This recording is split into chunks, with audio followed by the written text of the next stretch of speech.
जी बिल्कुल। देखिए, जिरगे के फैसले पर 17 साला कुरान हाफजा खातून के कत्ल के मामले में आज कब्र कुशाई का अमल मुकम्मल कर लिया गया है। तकरीबन 10 बजे के करीब होली फैमिली अस्पताल की डॉक्टर, मजिस्ट्रेट और उससे कबल यहाँ पे कब्र कुशाई से कबल जो 3 मुलजमान गिरफ्तार किए गए हैं, जिसमें एक कब्रस्तान का गोरकन था, सेक्रेटरी कब्रस्तान कमेटी था और रक्षा ड्राइवर, जिस रक्षे के ऊपर वो डेड बॉडी लाई गई थी, उन्होंने निशानदेही की थी। निशानदेही करने के बाद जो TMA का अमला है, उन्होंने वहाँ पे खुदाई की और उसके बाद जो बज़ाहिरी पोस्टमार्टम है वो यहाँ पे मुकम्मल किया गया। पंजाब फॉरेंसिक साइंस लेबॉर्ट्री की टीम भी 2 रुकनी टीम यहाँ पे आई, उन्होंने वहाँ से सैंपल लिए।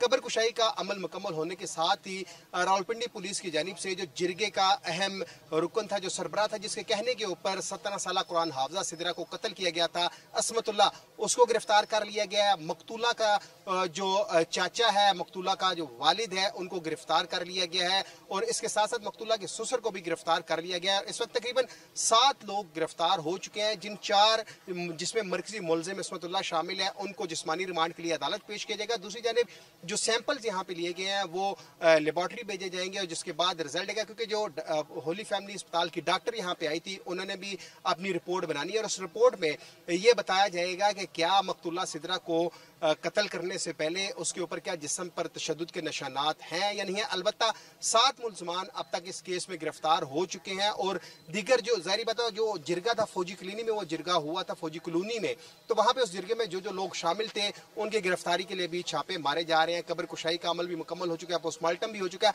अब जो पंजाब फॉरेंसिक साइंस लेबॉर्ट्री की रिपोर्ट है उसका इंतजार किया जाएगा और इस केस में पुलिस ने एक दफा 311 लगाई है, वो दफा है कि ये नाकाबिले राजीनामा केस बन चुका है, क्योंकि पुलिस और सरकार खुद अब उसकी मदयत में ये केस रजिस्टर्ड हुआ है। पहले ये केस था जो ज़ियाउर रहमान है, जो मकतूला का पहला खामन कहता था कि वो खामन है, लेकिन अभी तक उन्होंने जो निकाहनामा है उसकी कापियां भी फराहम नहीं की गई और अब जो ज़ियाउर रहमान है उसकी गिरफ्तारी के लिए भी पुलिस छापे मार रही है। जी।